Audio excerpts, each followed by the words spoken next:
ग्रामदैवत श्री शिवयोगी सिद्धेश्वर महाराजांच्या मंदिरास आकर्षक रोषणाई केल्याने त्याचे प्रतिबिंब तलावात दिसत असल्याने मंदिर परिसर उजळून निघाल्याचे मनोहारी दृश्य पाहायला मिळत आहे.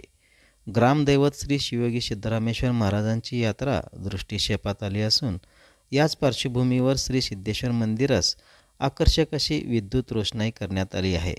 त्यामुळे सारा मंदिर परिसर उजळून निघाला आहे. सदर रोषणाईचे प्रतिबिंब तलावातील पाण्यात उमटत असल्याने मंदिर परिसरात विहंगम दृश्य पाहायला मिळत आहे. दरम्यान दूरवरून मंदिराकडे पाहिले असता रोषणाईचे प्रतिबिंब पाण्यात पडल्यानंतर जणू दुसऱ्या सिद्धेश्वर मंदिराची प्रतिकृती निर्माण झाल्याचे दिसून येत आहे. मंदिर समितीच्या वतीने दरवर्षीही विद्युत रोषणाई करण्यात येत असते. यंदाच्या वर्षीही रोषणाई केल्याने भक्तांमध्ये आनंदाचे वातावरण दिसत आहे.